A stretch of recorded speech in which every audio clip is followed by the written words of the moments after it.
بسم الله الرحمن الرحيم. الحمد لله الذي من أول الدنيا إلى فنائها ومن الآخرة إلى بقائها. الحمد لله على كل نعمة واستغفر الله من كل ذنب واتوب اليه يا ارحم الراحمين. والصلاة والسلام على سيدنا ونبينا وشفيع ذنوبنا وطبيب قلوبنا ومولانا ابي القاسم محمد. اللهم صل على محمد وآل محمد وأهل بيته الطيبين الطاهرين المعصومين المظلومين الذين أذهب الله عنهم الرجس وطهرهم تطهيرا. اللهم صل على محمد وآل محمد. أما بعد فقد قال الله تبارك وتعالى في كتاب المجيد وفرقان الحميد وخطابه الصديق وهو أصدق الصادقين وقوله الحق.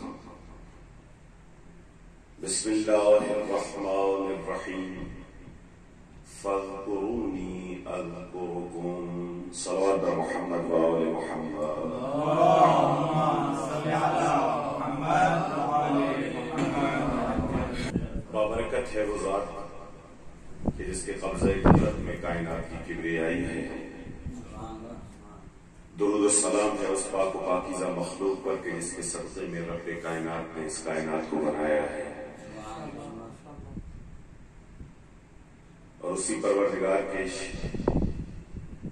خالق لا یزال کے خالق مطلق کے ہم شیعان حیدر کرار پر ہم محبان آل محمد پر بہت بڑے احسان ہیں کہ اس اللہ نے ہمارے قلب میں آل محمد کی محبت کو داخل کیا ہے. یہ محبت اہل بیت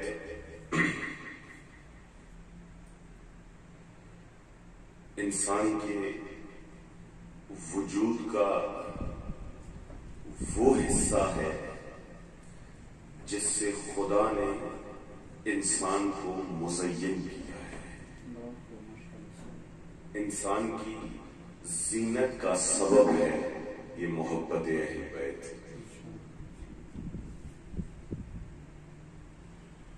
وجود معطر ہوتا ہے محبت اہل بیت کے ساتھ. وجود مزین ہوتا ہے محبت اہل بیت کے ساتھ. بہت خوش نصیب ہے وہ انسان کہ جس کے پاس محبت اہل بیت ہے اور جس کو خدا نے محبت اہل بیت دی ہے. کیوں خوش نصیب ہے؟ کیونکہ خدا نے اس کو وہ چیز دی ہے جو خود خدا اپنے لیے رکھتا ہے. جو خدا خود محب اہل بیت ہے، جو خدا خود عاشق اہل بیت ہے، وہی محبت اور وہی عشق خدا نے اپنے محبوب بندوں کو دیا ہے. اور انسان اپنی محبوب شے کسی دوسرے کو اس لیے دیتا ہے تاکہ اس میں اور اس شخص میں رابطہ قوی رہے. آپ جس سے محبت کرتے ہیں، آپ جس کو چاہتے ہیں، اس کو تحفہ دیتے ہیں. یہ تحفہ آپ کیوں دیتے ہیں؟ تاکہ جب بھی وہ اس تحفے کو دیکھے آپ کی یاد میں مبتلا ہو. یہ تحفہ آپ کو اس شخص کی طرف متوجہ کرتا ہے جس نے آپ کو تحفہ دیا ہے. خدا کی محبوب ترین شے ہے محبت آل محمد، اور وہ محبت خدا نے مجھے اس لیے دی ہے کہ جب بھی میں محبت کی طرف متوجہ ہوں تو ذہن میں خدا کی یاد آ جائے. یہ محبت اہل بیت خدا بندوں کو دیتا ہی اس لیے ہے تاکہ یہ بندہ خود سے خدا سے مرتبط رہے.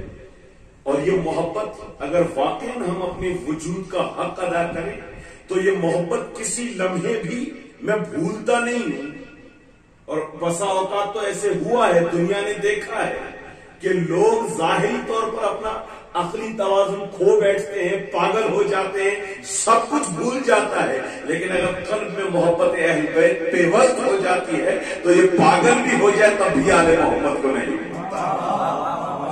دنیا نے ایسے بہت سارے کردار ایسے دیکھے ہیں کہ ذہنی توازن کھو بیٹھا ہے، پاگل ہو چکا ہے، لیکن ابھی بھی اس کے قلب میں آل محمد کی بہت سارے ایسے کردار تاریخ میں بھی بڑے پڑے، اور آج کل کی دنیا میں بھی ایسے منظر ہمیں نظر آتے ہیں۔ اور یہ جملہ ہمیں کہاں ملتا ہے؟ یہی منظر اور یہی تصور ہمیں ملتا ہے ممتا میں، ماں کی محبت میں۔ ماں کی محبت، ماں کے اندر جو اولاد کی محبت ہے وہ وجود کے ساتھ کچھ اس طرح پیوستہ ہے، وجود کے ساتھ کچھ اس طرح ملی ہوئی ہے کہ اگر ماں پاگل بھی ہو جائے تو بھی اپنے بچوں کو نہیں بھولتی ہے۔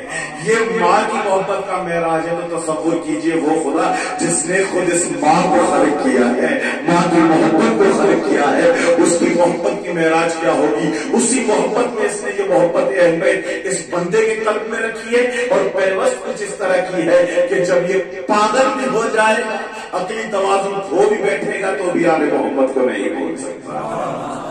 یہ بہترین چیز خدا نے دی اس لیے ہے تاکہ جب بھی آپ اس کو یاد کرو تو جس نے دی ہے اس کی یاد میں مبتلا ہو جاؤ، اسی محبت کے ذریعے وہاں تک پہنچو۔ اسی تصور کو میں ذرا آیہ قرآنی کے ذریعے مبین کر دوں کہ آپ میرے احباب و فاضل اساتذہ یہاں پر تشریف فرمائیں۔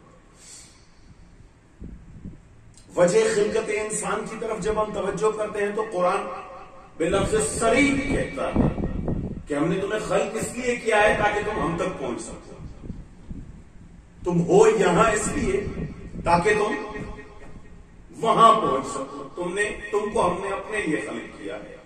اور جب ہم اب پہلے انسان کی خلقت کی طرف متوجہ ہوتے ہیں تو خدا کہہ رہا ہے کہ انی جاعل فی الارض خلیفہ، میں زمین میں اپنا خلیفہ بنا رہا ہوں۔ یہاں پر لفظ ارض بھی ہے، خلیفہ بھی ہے، یعنی تجھے رہنا زمین میں ہے لیکن رہنا میرا بن کے ہے۔ اس آیت پر ذرا میں آپ کی توجہ عنایت کا طالب ہوں۔ انی جاعل فی الارض خلیفہ، بھیج میں تجھے زمین میں رہا ہوں لیکن یاد رکھنا تو میرا خلیفہ ہے۔ جب میرا خلیفہ ہے تو یہاں رہتے ہوئے بھی کبھی بھی تیرا اعتبار مجھ سے قطع نہیں ہونا چاہیے، مجھ سے منقطع نہیں ہونا چاہیے۔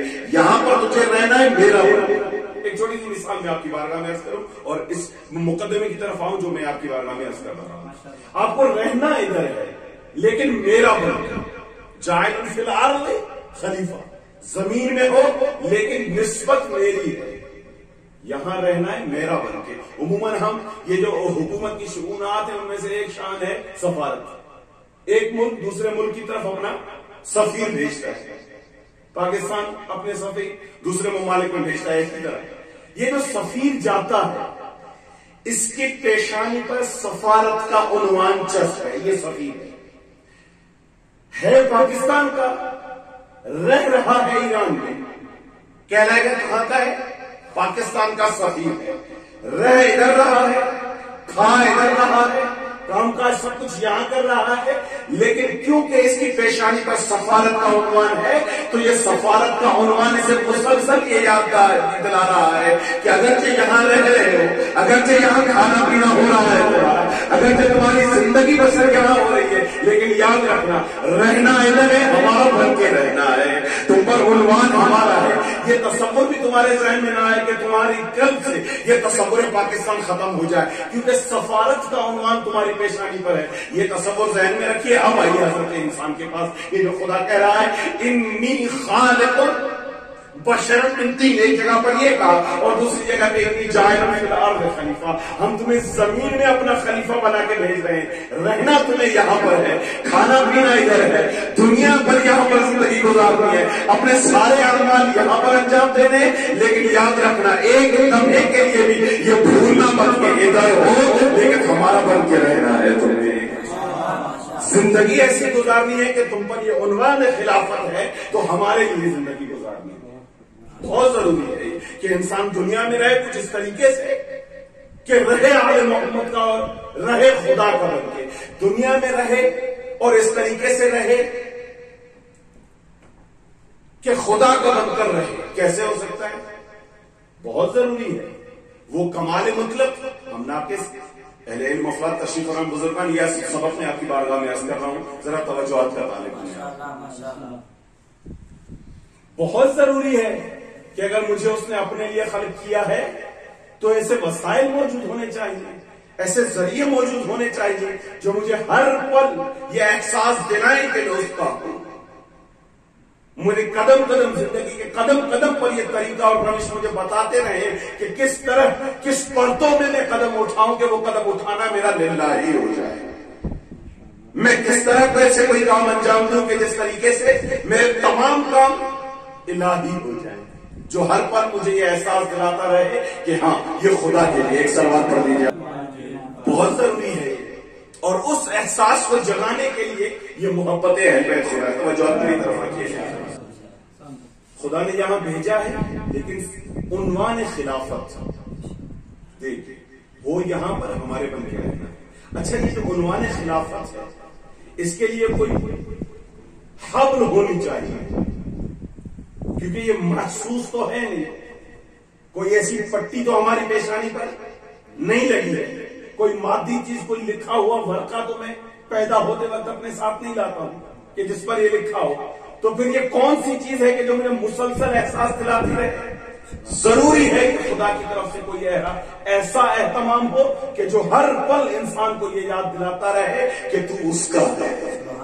بہت ضروری ہے اور وہ مادی بھی نہیں ہے. اگرچہ میں اس عالم میں مادہ میں رہتا ہوں، اس عالم میں دنیا میں رہتا ہوں، لیکن ضروری نہیں ہے کہ کوئی تختی میرے پاس لکھی ہوئی ہو، کوئی ورق میرے پاس ہو یا کوئی ایسے دستاویز ہو جس پر یہ لکھے ہوں گے. نہیں. اب بہت ضروری ہے کہ غیر مرئی طور پر خدا ہدایت کا کچھ ایسا انتظام کرے کہ یہ دنیا میں رہتے ہوئے بھی مسلسل رابطے میں رہے اس جہان کے جہاں سے یہ آیا ہے. اس انتظام کو مسلسل کرنے کے لیے کہ انسان ہر وقت خدا کے رابطے میں رہے، لمحے بھر کے لیے بھی خدا سے دور نہ ہو، اس انتظام کو مکمل کرنے کے لیے خدا نے محبت اہل بیت کو پیدا کیا. یہ وہ تحفہ الہی ہے کہ جو مسلسل خدا کی طرف کھینچتا ہے. مسلسل جو بھی اس عصر حصار میں آتا ہے وہ وادی توحید میں داخل ہو جاتا ہے. جس کے قلب میں بھی آل محمد کی محبت ہے تو یہ دیا اس لیے گیا ہے تاکہ ہم خدا کے نزدیک ہو جائیں. اور جو میں نے ابتدائی سخن میں جملہ آپ کی بارگاہ میں عرض کیا کہ یہ ایسی چیز نہیں ہے کہ جو خدا نے دے دی ہے. بس رزق خدا نے مجھے دیا ہے لیکن وہ خود نہیں کھاتا ہے. جو کچھ بھی یہاں اولاد مادیات یہ دیتا سب کون ہے؟ خدا دیتا ہے. لیکن مادیات سے خدا کا کوئی سروکار نہیں ہے. پانی مجھے پلاتا ہے، خود نہیں پیتا ہے، کیونکہ میرا وجود ایسا ہے کہ میں پانی کے احتیاج کے بنا زندہ نہیں رہ سکتا ہوں. وہ حی ہے، خود زندہ ہے، زندگی عطا کرنے والا ہے. وہ اپنی حیات کے لیے کسی اور کا محتاج نہیں ہے. محسوس کیجیے جو کچھ بھی اس نے مجھے دیا ہے جس طریقے سے دیا ہے کہ اس کو خود کو اس کی ضرورت نہیں ہے، وہ خود اس کو استعمال نہیں کرتا ہے، کہتا ہے آپ کرو. لیکن یہ واحد محبت اہل بیت ایک ایسی چیز ہے، وہ چیز عطا کی ہے مجھے کہ جو خود بھی رکھتا ہے اور مجھے بھی عطا کی ہے.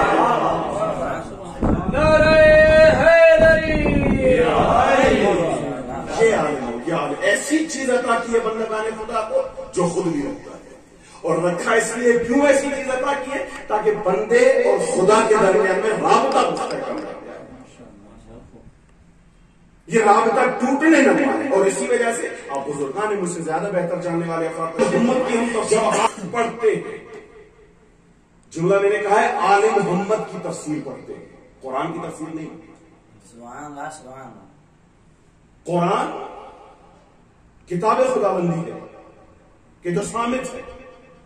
ہم نے 1400 سال سے مسلسل ائمہ کی زبانی، بزرگان کی زبانی، اہل علم کی زبانی قرآن کی تفسیریں پڑھی ہوئی. قرآن کی تفسیریں ہم نے دیکھی ہیں.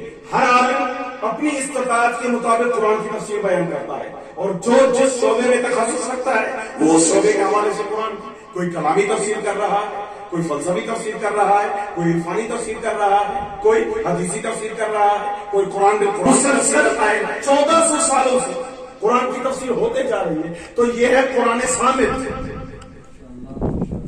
آل محمد ہے قرآن ناطق.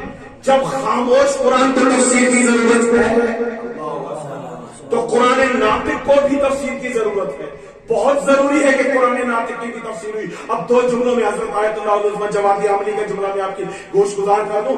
دو جملوں میں جہاں پر قرآن صامت کو تفسیر کی ضرورت ہے وہیں پر قرآن ناطق کو بھی تفسیر کی ضرورت ہے. اب قرآن ناطق کی تفسیر کون کر سکتا ہے؟ قرآن کی تفسیر صامت کی وہ سب کر سکتا ہے کہ جو قرآن صامت کی حقیقت سے آگاہ ہو.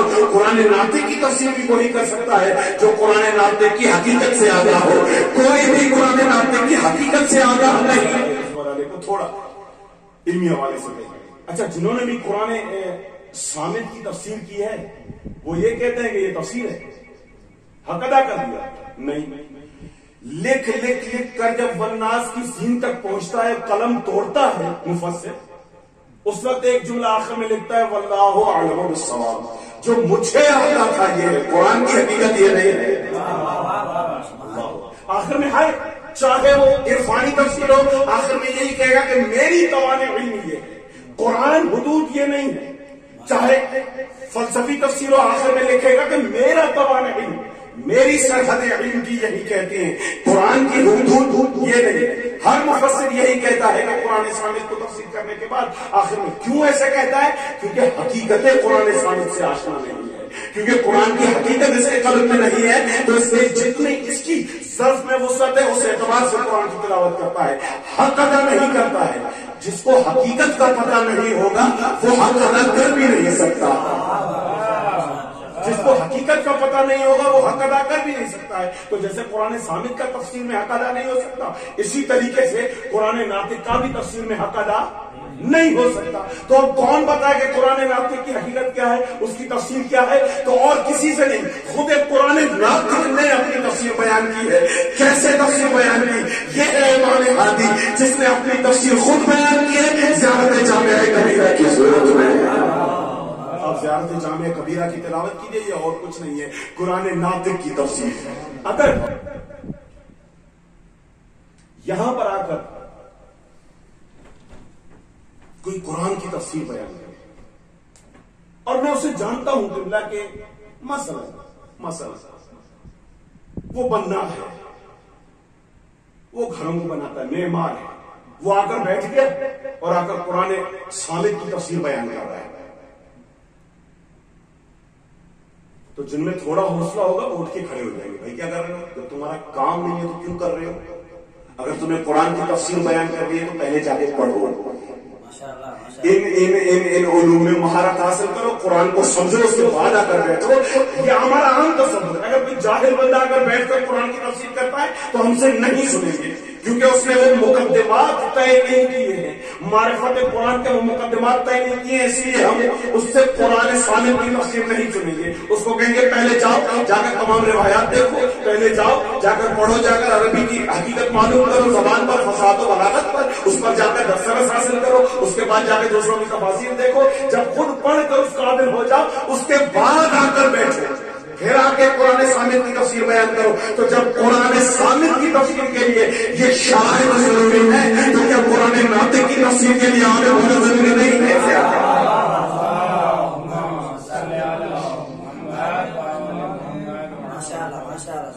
جیسے قرآن صامت کے لیے بہت ضروری ہے کہ میں مقدمات علمی طے کروں، ورنہ میں قرآن کی غلط تفسیریں بیان کروں گا کہ آپ مجھ سے زیادہ بہتر جاننے والے افراد یہاں پر تشریف فرماتے. امام حسن عسکری کے زمانے میں وہ کون تھا؟ بہت مشہور ہو گیا، فاضل فلاں فلاں. کیا کر رہے ہو بھائی؟ کیا میں کر رہا ہوں کہ قرآن کے جو متناقضات ہیں ان کو جمع کر رہا ہوں. یہ دو آیتیں قرآن کے متناقض ہیں، آپس میں ان کی معنی نہیں بنتی ہے. ایک جگہ پر قرآن یہ کہہ رہا ہے، ایک جگہ پر جنگ کر رہا ہے، سال و سال لگا رہا ہے. کر کے رہے ہو قرآن کی جو نواقض ہیں وہ جمع کر رہا ہوں. یہ جو قرآن کی باتیں آپس میں اختلاف رکھتی ہیں وہ جمع کر رہا ہوں. امام حسن عسکری کو پتا چلا، اپنے شاگرد کو بھیجا، جاؤ اس کی جا کر خدمت کرو چند دن. جب وہ تم پر اعتماد کرنے لگے تو یہ سوال کرنا. اس نے جا کے خدمت کی. اب جب وہ اس کا اعتماد بحال کر چکا، اعتماد ہو گیا، تو کہا استاد ایک سوال پوچھوں گا. پوچھو. کہا بات یہ استاد، یہ جو آپ نواقضات قرآن جمع کر رہے ہیں کہ یہ دو آیتیں آپس میں نقیض ہیں، یہ دو آیتیں آپس میں ایک دوسرے کے مخالف حکم دے رہی ہیں، آپ مطمئن ہیں کہ جو معنی آیت کا آپ سمجھے ہیں حقیقی طور پر وہی معنی ہے؟ اگر میرے ساتھ ہے تو آپ یقیناً یہ کہہ سکتے ہیں کہ جو معنی آپ سمجھ رہے ہیں وہی حقیقت میں قرآن کا معنی ہے؟ جیسا یہ سوال پوچھا یہ غرق ہو گیا سوچ میں، مخاطب کر کے کہا صحیح سے بتا تو یہ کس نے بتایا ہے؟ میں تیرے کمانے علمی سے آ گیا ہوں، مجھے پتا ہے تمہاری زبان سے ایسا جملہ نکلنا ہی نہیں ہے، تم بچا تو نہیں کہا کس نے؟ یہ جملہ کہ جب تفسیر کر رہے ہو تو اس مقصد سے نہیں کہ جب مجھے پتا نہیں، ہو سکتا ہے کہ مجھے نہ ہو پتا، تو جب قرآن صامت کے لیے ضروری ہے کہ حقیقتوں کی آگاہی نہ ہو تو قرآن کے لیے زبان مت کھولو، قرآن کے لیے تفسیر مت کرو، بلکہ دوسروں سے استفادہ کرو کہ جب تک تم خود اس مقام پر نہیں پہنچتے۔ تو قرآن صامت کے لیے، تو قرآن ناطق کے لیے بھی ضروری ہے کہ جب تک آل محمد حقیقت کا پتہ نہ چلے، آل محمد اور خدا کے درمیان رابطے کا پتہ نہ چلے، تب تک ممبر پر آ کر ایسے ہی کچھ اور فورمت کرتے رہو۔ اگر بغیر تحقیق اور بغیر حقیقت آل محمد کے فضائل بیان کیے جائیں گے تو وہ فضائل نہیں غلو کہلاتا ہے۔ یہ ہم غلو کی طرف کیوں چلے جاتے ہیں؟ یہ آل محمد کی فضیلت میں غلو کیوں آتا ہے؟ وہ اسی لیے کیونکہ حقیقتوں کا پتہ نہیں ہوتا ہے۔ اگر خدا اور آل محمد کے ارتباط کا علم ہو تو کبھی بھی فضیلت ہو ہی نہیں سکتی ایسی کہ جو توحید سے ٹکراتی ہو۔ یہ صلوات پڑھ دیجیے آل محمد۔ بہت ضروری ہے، بہت ضروری ہے کہ ہمیں حقیقت کا پتہ ہو۔ جب تک حقیقت کا پتہ نہیں ہوتا تو یہ نواقضات نکلتے ہیں۔ مجھ سے بہتر جاننے والے آپ افراد تشریف فرمائیں، اور میں تو پھر بھی سمجھتا ہوں آپ ایسی جگہ سے تعلق رکھنے والے جہاں پر ہم سے کہیں زیادہ یہ چیزیں پائی جاتی ہیں۔ آپ کے لیے یہ مبتلا بھی مسئلہ ہے وہاں پر، ہمارے لیے بھی ہے، ہمارے لیے بھی روز بروز ہے، کیونکہ یہ ہونا ہے۔ ایک جملہ آپ کے اظہار عالیہ میں ہدیہ کرتا چلو، یہ ہونا ہے، یہ جو ہو رہا ہے نا یہ ہونا ہے، یہ بھی حقیقت میں ظہور ایمان کی تیاری ہے۔ کیونکہ ظہور ایمان کی ایک صفت یہ بھی ہے کہ ظہور کے لیے تمیز ہونا ضروری ہے، کچھ چھانٹی ہونی ہے۔ یہ ہو رہا ہے، روز بروز ہو رہا ہے، تو بہت ضروری ہے کہ ہمیں حقیقت کا علم ہو۔ تو خدا نے کس لیے محبت اہل بیت دی ہے؟ تاکہ خدا اور بندگان خدا کے درمیان میں ارتباط مستقیم رہے۔ اور فقط ایسے نہیں، آپ کو زیارت جامعہ کی جملات جاتے ہیں، مجھ سے بہتر افراد یہاں پر تشریف فرمائیں جاننے والے، زیارت جامعہ کبیرہ کا مطالعہ کیجیے اور پھر دیکھیے کہ آل محمد کیا ہے، کیسے خود بتاتے ہیں کہ ہم کیا ہیں۔ وہاں پر ایک جملہ باب اللہ، یا آل محمد باب اللہ ہے، یعنی اگر ہمیں خدا چاہیے تو دروازہ انہیں کا کھٹکھٹانا پڑے گا۔ اگر خدا تک جانا چاہتے ہو تو دروازہ انہیں کا کھٹکھٹانا۔ ایک مثال کے ذریعے اس بات کو اور میں شیرین طریقے سے آپ کی بارگاہ میں اکثر، اگر خدا چاہیے تو دروازہ ان کا کھٹکھٹانا پڑے گا۔ اچھا، میں فقیر ہوں، میں آیا کسی دروازے پر آ کر تک کل بات ہوں، صاحبہ خانے نے پوچھا کون؟ کہا فقیر ہوں، لینے کے لیے آیا۔ صاحب خانہ گیا، واپس آیا، دروازہ کھولا اور مجھے عطا کیا، جو کچھ بھی لینا تھا اس نے عطا کیا۔ مجھے لینا تھا، میں نے دروازے پر دخل باب کی، جب صاحب خانہ نے دیا تو بھی دروازہ کھول کے مجھے عطا کیا۔ تو آل محمد ہے باب اللہ، خدا کا دروازہ ہے۔ خدا یہی کہہ رہا ہے کہ اگر مجھ سے کچھ لینا چاہتے ہو تو بھی آل محمد کے پاس آؤ، اور اگر مجھے کچھ دینا بھی ہے تو بھی انہی کے وسیلے سے دو۔ باب اللہ کا کیا مطلب؟ باب دروازے کا یہی معنی ہوتا ہے۔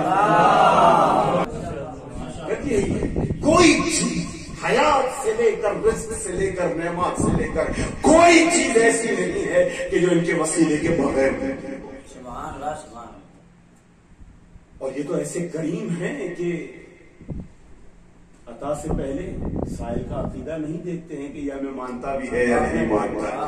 کیوں ایسا ہے؟ ایسا کیوں ہے؟ اب مجھ سے بہتر افراد جاننے والے یہاں پر تشریف فرمائیں، تاریخ میں ایسے ہوا ہے، سوال ہوئے ہیں ابن رسول اللہ، یا رسول اللہ، جب مانتا ہی نہیں ہے تو کیوں؟ جب مانتا ہی نہیں ہے تو کیوں؟ ہمارے ذہن میں بھی یہ سوال پیدا ہوتا ہے کہ جب ہماری یہ ہے صفت کہ ہمارے ساتھ اگر کوئی صحیح ہے تو اس پر انعام و اکرام ہے، لیکن ہم سے اگر کوئی ڈر جاتا ہے تو سارے تعلقات ہم بلا دیتے ہیں. ہم اپنی طبیعت کے مطابق پرکھتے ہیں آل محمد کو. آل محمد کہتے ہیں کہ ہم آپ کی طبیعت کے مطابق ڈھنچے والے نہیں ہیں، بلکہ ہم مظہر صفات خدا ہے. جیسے خدا عطا کرتا ہے اور اس کی عطا میں کوئی روک نہیں ہے، چاہے لینے والا اس کو مانتا بھی ہو یا نہ مانتا ہو. ایسے ہی آل محمد خدا کی صفت کے مظہر ہے. عطا کرنے سے پہلے صاحب کا عقیدہ نہیں دیکھتے کہ ہمارے دروازے پر عقیدت کا سجدہ کرتا بھی ہے یا نہیں کرتا. عطائے مسلسل ہے کیونکہ صفات پروردگار کے مظہر ہے. عطائے مسلسل ہے کیونکہ تجلی صفات پروردگار ہے. تو یہاں سے سب کچھ عطا ہوتا ہے. اور انہی دروازوں میں سے خود روایت کی روشنی میں سب سے بڑا دروازہ باب الحسین. اللہ یہ بہت بڑی کشتی، یہ بہت بڑی ہدایت، یہ بہت بڑا دروازہ حسین کا دروازہ ہے. سوال محمد خدا کی عطا کردہ نعمت ہے، لیکن حسین ایک ایسی نعمت کے جو زمانوں پر موجود ہے. حسین ایک ایسی نعمت جس کا دروازہ اتنا بڑا ہے کہ کوئی زمانہ اپنی وسعتوں میں حسین کے دروازے کو محدود نہیں کر سکتا. 1400 سال گزر گئے، حسین حسین ہو رہا ہے. اس چیز کو میں ایک روایت کے ذریعے مستدر کرنا چاہتا ہوں اور آپ کی توجہ تو دعاؤں کا تعلق ہے. اس سوال پر دے دیا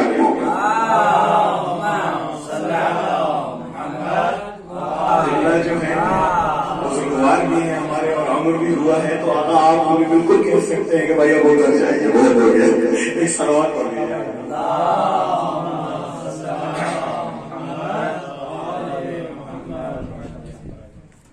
حسین کا دروازہ جو ہے باب الحسین ہو، اس میں بہت وسعت ہے. کائنات سما سکتی ہے اس کا بلا میں، کائنات سما سکتی ہے حسین.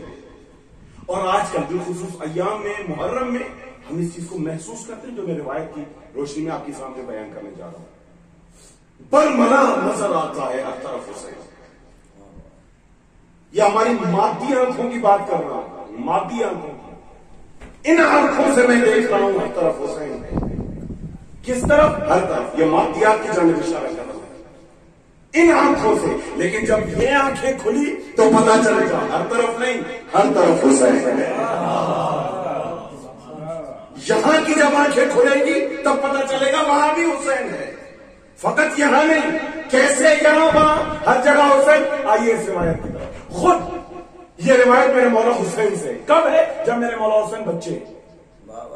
روایت کی کس نے ہے؟ میرے نبی امام نے.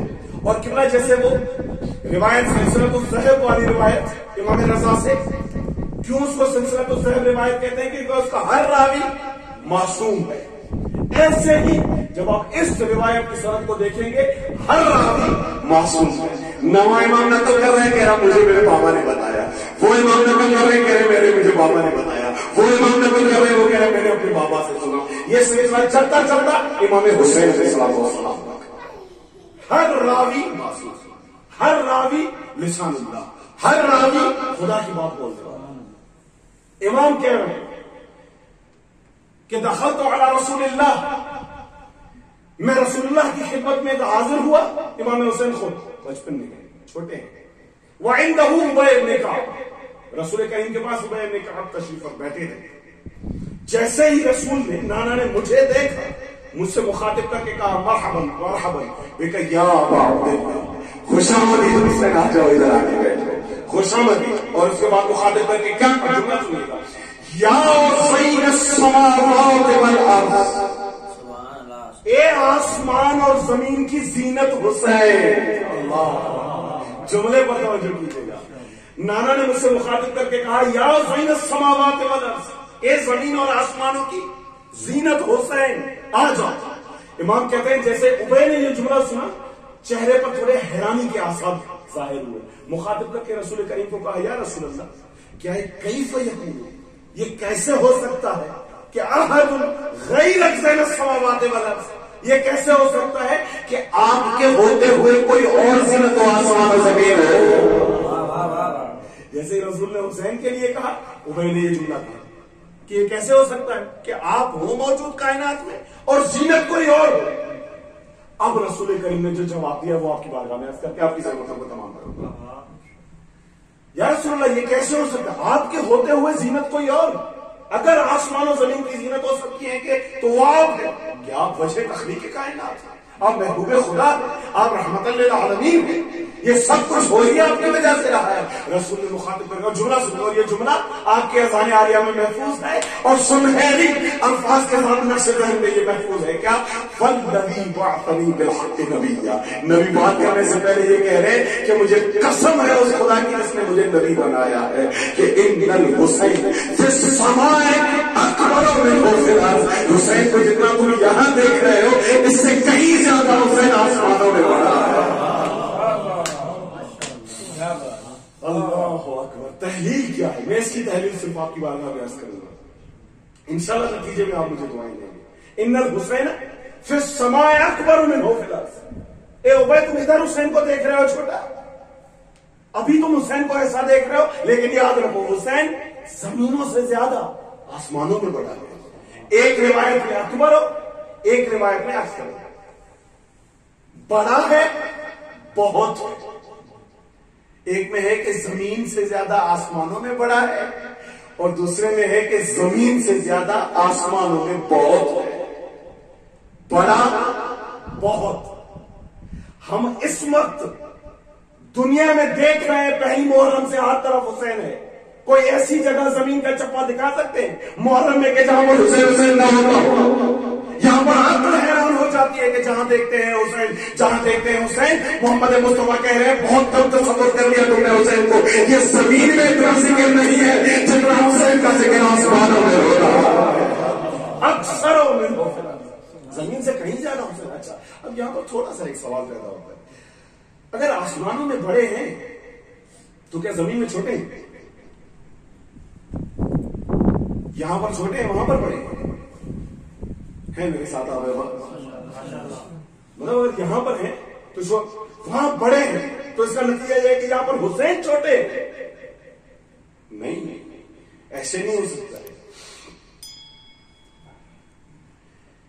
کسی بھی وجود کی حقیقت کو محسوس کرنے کے لیے بہت ضروری ہے کہ مکان اس موجود کی مناسبت سے ہو۔ آپ کو کسی چیز کی اہمیت اور کسی چیز کی حقیقت کو معلوم کرنا ہے کہ وہ کیا ہے، تو اس کو ایسی جگہ پر رکھو جہاں پر مکان اس کے مناسب ہو، پھر پتا چلے گا کہ یہ کیا ہے۔ رات کے ٹائم میں یہ جو بڑا ہال ہے، زیرو بند، باہر آپ رات میں لگا دیں گے، روشنی کتنی ہوگی؟ بہت۔ کیوں؟ کیونکہ چیز چھوٹی ہے، مکان۔ یہ ایسے کیوں ہو رہا ہے؟ نتیجہ کیوں نہیں وہ مل رہا ہے کہ جو میں چاہتا ہوں؟ اس لیے کہ اس چیز میں اور اس مکان میں مناسبت نہیں ہے۔ وہ جو بالکل زیادہ وولٹیج والی لائٹ ہوتی ہے وہ ایک چھوٹے سے کمرے میں آپ جلا دیں، بہت زیادہ وولٹیج والی کہ جس میں گرمائش نکلتی ہے، تو اس کمرے میں آپ بیٹھ، کیوں؟ روشنی تو ہو رہی ہے، کہاں نہیں۔ مسئلہ یہ ہے کہ اس کی گنجائش زیادہ ہے، یہ جگہ چھوٹی ہے۔ مکان میں اور شے میں مناسبت نہیں ہے۔ جب جگہ میں اور اس شے میں مکانی مناسبت نہیں ہوگی تو وہ چیز کھل کر سامنے نہیں آ سکتی ہے۔ بہت ضروری ہے کہ اگر کسی چیز کا آپ کو کمال دیکھنا ہے نا، اس کو وہیں رکھیں جہاں پر اس کو ہونا چاہیے۔ ذرا میرا ساتھ دیجیے، نتیجے میں آپ مجھے دعائیں گے۔ بہت ضروری ہے اگر کسی چیز کا آپ کو کمال دیکھنا ہے تو اس کو وہیں رکھیں جہاں پر اس کو ہونا چاہیے، پھر اس کا کمال کھل کے سامنے آئے گا کہ یہ کیا ہے۔ مثلا ایک یونیورسٹی کا پروفیسر ہے، بہت قابل پروفیسر ہے، اس کا آپ نے ہاتھ تھاما، یونیورسٹی سے باہر نکالا اور کسی دیہات میں، گاؤں کے پرائمری اسکول میں بچوں کے سامنے لٹا دیا۔ اب ان کو پڑھائیے، اب ان کو آپ جو کچھ ہے آپ کے پاس وہ ان کو دیجیے۔ یہ پہلے جگہ کو دیکھے گا، پھر بچوں کو دیکھے گا۔ اب یہ باتیں کرنے لگا، اے بی سی ڈی۔ گاؤں والے حیران، ارے بھائی یہ کیا کر رہے ہو؟ ہم تمہیں اتنے بڑی یونیورسٹی سے لائے ہیں، اتنے بڑے پروفیسر ہو، یہ اے بی سی وہ ہمارا گاؤں کا ماسٹر بھی پڑھاتا ہے،